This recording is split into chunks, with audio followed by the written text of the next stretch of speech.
Good morning students. आज हम लोग हनीकॉम्ब बुक का यूनिट 8 फायर फ्रेंड एंड फो का अध्ययन करेंगे।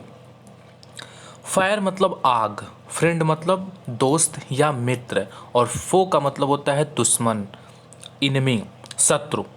ठीक, तो ये जो लेसन है ये एक तरह से एस्से के रूप में है। अगर आपको फायर के बारे में कुछ बताना हो, फायर आग आग के बारे में अगर आपको कुछ बताना हो तो ये लेसन एक एस्से के रूप में, एक निबंध के रूप में प्रयोग किया जा सकता है। ठीक है, तो हम शुरू करते हैं। बिफोर यू रीड, इससे पहले कि हम कुछ पढ़ें स्टार्ट करते हैं। फायर इज़ बोथ, आग दोनों चीज़ें होती हैं। यूज़फुल एंड डेंजरस, उपयोगी भी होता है और ख़तरनाक भी होता है। यूज़फुल मतलब उपयोगी, डेंजरस मतलब खतरनाक। आग उपयोगी और ख़तरनाक दोनों होता है। व्हाट इज़ फायर, आग है क्या। How did we discover it, हम इसको कैसे खोजते हैं और हमने इसको कैसे खोजा। How do we control it, और हम कैसे इसको कंट्रोल करते हैं, कैसे इसको नियंत्रण में लाते हैं। इसी पर आधारित ये आपका लेसन फायर फ्रेंड एंड फो है। शुरू करते हैं। Early man didn't know what fire was, but he must have seen the damage it could cause.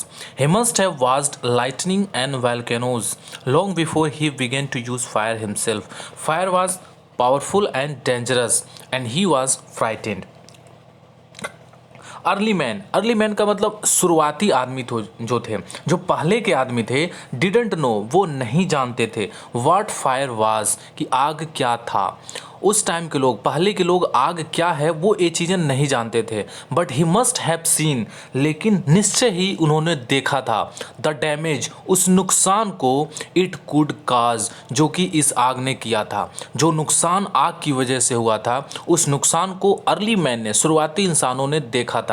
He must have watched, उन्होंने निश्चय ही देखा था। लाइटनिंग एंड वॉल्केनोज, लाइटनिंग का मतलब बिजली, बिजली जो ऊपर बिजली कड़कड़ाती है उसकी बात हो रही है। तो उन्होंने निश्चय ही बिजली को देखा था। एंड वॉल्केनोज, और उन्होंने ज्वालामुखी को देखा था। वॉल्केनोज का मतलब होता है ज्वालामुखी। अर्ली मैन ने, शुरुआती इंसानों ने लाइटनिंग, बिजली और ज्वालामुखी को निश्चय ही देखा था। Long before he began to use fire himself, इससे पहले मतलब बहुत समय पहले जब उन लोगों ने खुद आग का प्रयोग करना प्रारंभ किया, उससे पहले ही उन्होंने लाइटनिंग और वॉल्केनोज को देखा था। फायर वाज पावरफुल, आग खतरनाक थी। एंड डेंजरस, और खतरनाक और शक्तिशाली थी। एंड ही वाज फ्राइटेंड, और वे जो शुरुआती इंसान थे वह उससे डरते थे। Fire may have puzzled early man, but we now know that fire is the result of a chemical reaction. When the oxygen in the air combines with carbon and hydrogen in a fuel, a chemical reaction takes place. Energy in the form of heat and light is released in this process. This is what we call fire. इस paragraph में बताया जा रहा है कि fire may have puzzled early man, जो early man थे, शुरुआती इंसान जो थे, उनको आग ने बहुत ही पहेली में रखा, बहुत ही फंसाए हुए रखा। बट लेकिन वी नाउ नो दैट, लेकिन अब हम ये जानते हैं कि fire is the result of a chemical reaction, कि आग जो है वो एक केमिकल रिएक्शन, रासायनिक अभिक्रिया का परिणाम है। When the oxygen in the air, जब हवा में उपस्थित ऑक्सीजन के कण combines with the carbon and hydrogen in a fuel, fuel का मतलब ईंधन के हाइड्रोजन और कार्बन से मिश्रित होते हैं। कंबाइंस का मतलब मिलते हैं, मिश्रित होते हैं। A chemical reaction takes place, तो उस समय एक रासायनिक अभिक्रिया होती है। Energy in the form of heat and light is released in this process, और इस अभिक्रिया में, इस प्रोसेस में, इस प्रक्रिया में एनर्जी, ऊर्जा निकलती है। इन द फॉर्म ऑफ हीट, उष्मा के रूप में, एंड लाइट, और प्रकाश के रूप में ढेर सारी ऊर्जा निकलती है। This is what we call fire, और इसी को हम आग कहते हैं। 3 things are needed to make fire, ये आप लोग अच्छे से इसको ध्यान से सुनेंगे। 3 things are needed to make fire, आग बनाने के लिए 3 चीज़ों की आवश्यकता होती है। अगर ये हम कह सकते हैं कि आग के लिए, आग उत्पन्न करने के लिए 3 बेसिक चीज़ों की ज़रूरत होती है। Fuel, oxygen and heat. Fuel का मतलब ईंधन, ऑक्सीजन और हीट मतलब उष्मा। Wood, cooking gas and petrol are some example of fuel. Wood मतलब लकड़ी, कोल मतलब कोयला, कुकिंग गैस मतलब जो गैस जिस गैस पे हम खाना बनाते हैं, एंड पेट्रोल कुकिंग गैस में एलपीजी आता है, लिक्विड पेट्रोलियम गैस। तो वुड लकड़ी, कोल कोयला, कुकिंग गैस मतलब एलपीजी गैस, एंड पेट्रोल, और जो पेट्रोल है वो कुछ उदाहरण हैं ईंधन के। Oxygen come from the air, oxygen हवा में उपस्थित है, वहाँ से आ जाता है। दैट इज़ वाई, इसीलिए when you blow on that is why when you blow on smouldering paper, और इसीलिए जब आप किसी स्मोल्डरिंग पेपर पे, स्मोल्डरिंग पेपर का मतलब किसी सुलगते हुए कागज पे ब्लो करते हैं, फूंकते हैं, it often burst into flame. तो ये अचानक से, ऑफन मतलब वो अक्सर फ्लेम में, फ्लेम का मतलब लपट होता है, तो अक्सर वो लपटों में बदल जाता है या लपटों में बदल जाता है, फट जाता है। The third things needed to make fire is heat. तीसरी वो चीज़ जो आग बनाने के लिए आवश्यक है वो है हीट, उष्मा। Fuel and oxygen do not make fire by themself. Fuel ईंधन और ऑक्सीजन अपने आप से, डू नॉट मेक फायर, वो आग नहीं बना सकते बाय देमसेल्फ, अपने आप से, मतलब ईंधन और ऑक्सीजन अपने आप से आग नहीं बना सकते हैं। Or else a newspaper or a stick lying in the open wood catch fire on its own. या हम कह सकते हैं कि कोई भी न्यूज़पेपर या फिर कोई भी स्टिक, लकड़ी, ओपन मतलब खुले में रखी हुई हो, लाइन मतलब रखे हो ना, लेटे हो ना, तो अगर एक न्यूज़पेपर और स्टिक, लकड़ी को ओपन में, खुले में रखते हैं तो वो इसीलिए अपने आप से आग नहीं पकड़ सकता। To burn a piece of paper और वुड, एक लकड़ी के टुकड़े को, अ पीस ऑफ पेपर का मतलब कागज का टुकड़ा, आर वुड, या फिर अ पीस ऑफ वुड, लकड़ी के टुकड़े को जलाने के लिए वी हीट इट, हम उसे हीट करते हैं, गर्म करते हैं, उसमें उष्मा देते हैं। बिफोर इट कैचेस फायर, इससे पहले कि वो उसमें आग लगे, वो जलना प्रारंभ कर दे, हम उसको क्या करते हैं, गर्म करते हैं, उष्मा देते हैं। We generally do it with a lighted match, हम सामान्यतः, जनरली का मतलब सामान्यतः, हम सामान्यतः उसको लाइटेड मैच मतलब माचिस के द्वारा उसको हीट देते हैं।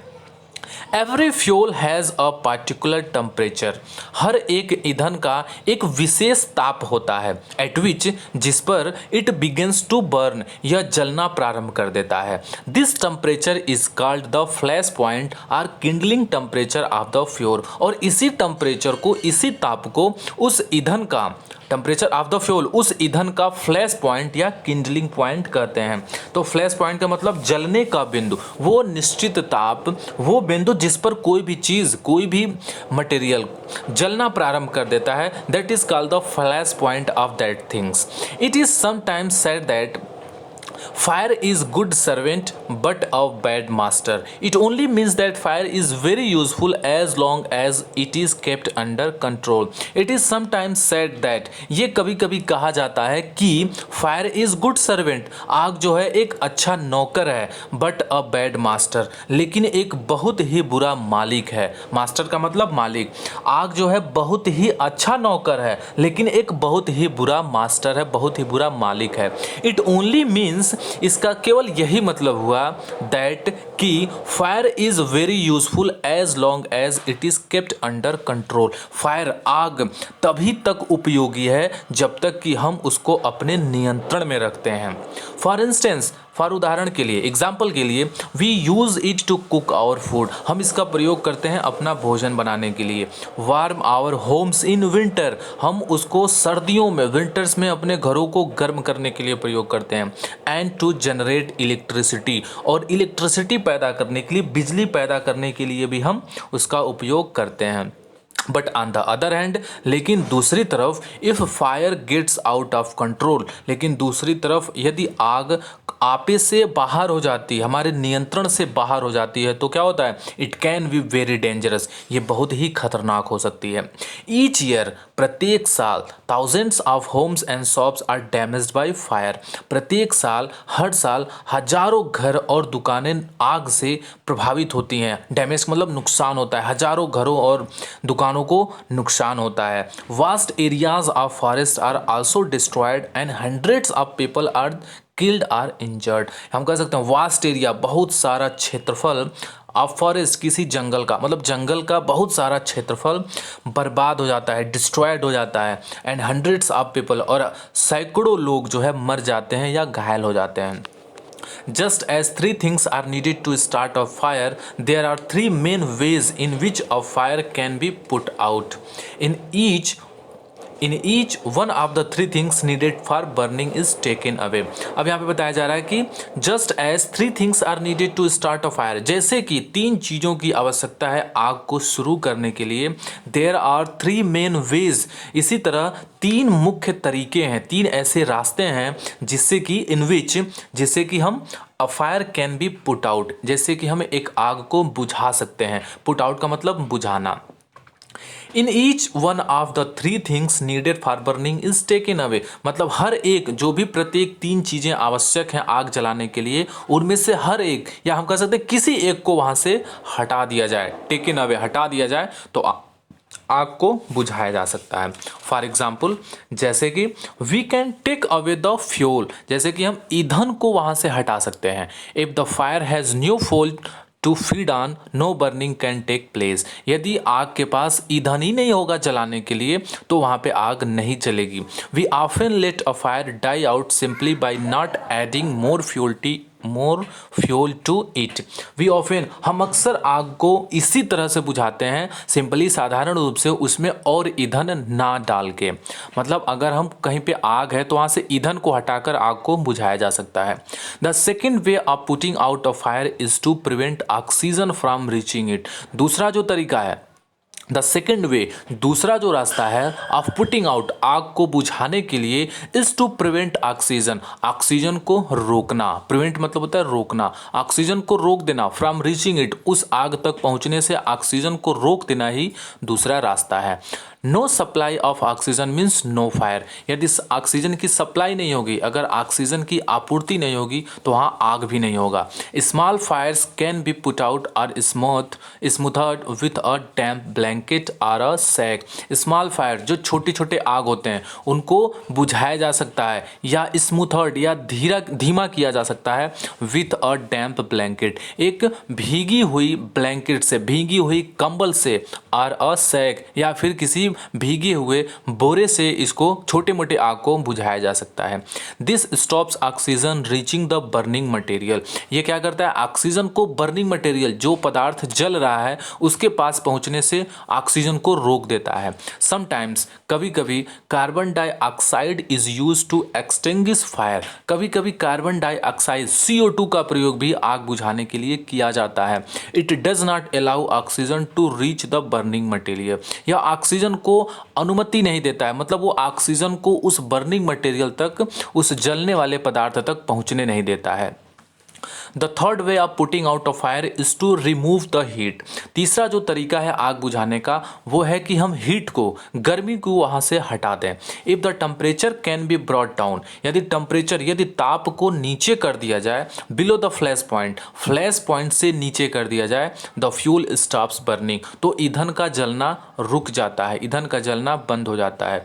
You blow on a burning matchstick और a candle to put it out, जैसा कि हम कभी किसी मैचस्टिक को, किसी माचिस की तीली को, या किसी कैंडल को, किसी मोमबत्ती को बुझाने के लिए फूंक कर ही हम उसको बुझा देते हैं। ब्लो कर, जैसे ही हम हवा मारते हैं, फूंकते हैं उस पर, तो वो बुझ जाती है। इन डूइंग सो, ऐसा करने में, you remove the hot air around the flame, ऐसा जब आप करते हैं तो आप उसके आसपास की, उसके लपट के, उसके फ्लेम के आसपास के चारों तरफ की हॉट एयर को, जो गर्म हवाएं हैं, उनको रिमूव कर देते हैं, उनको हटा देते हैं।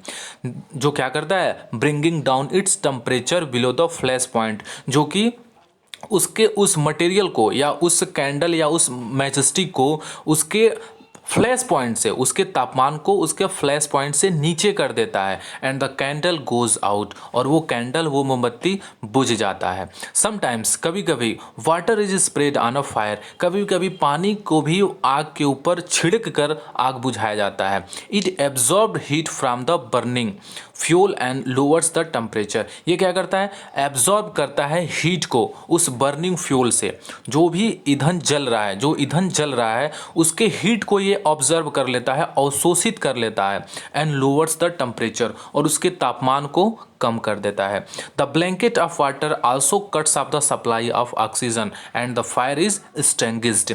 जो ब्लैंकेट होता है, जो मैंने अभी बताया ऊपर की डैम्प ब्लैंकेट, भीगे हुए ब्लैंकेट का प्रयोग भी हम आग बुझाने के लिए करते हैं। तो द ब्लैंकेट ऑफ वाटर, जो पानी का भीगा हुआ ब्लैंकेट होता है, भीगा हुआ कंबल होता है, वो भी ऑक्सीजन की सप्लाई को, ऑक्सीजन की आपूर्ति को बंद कर देता है। इसीलिए आग क्या होती है, एक्सटिंग्विश हो जाती है, बुझ जाती है। Some fires can not be put out with water.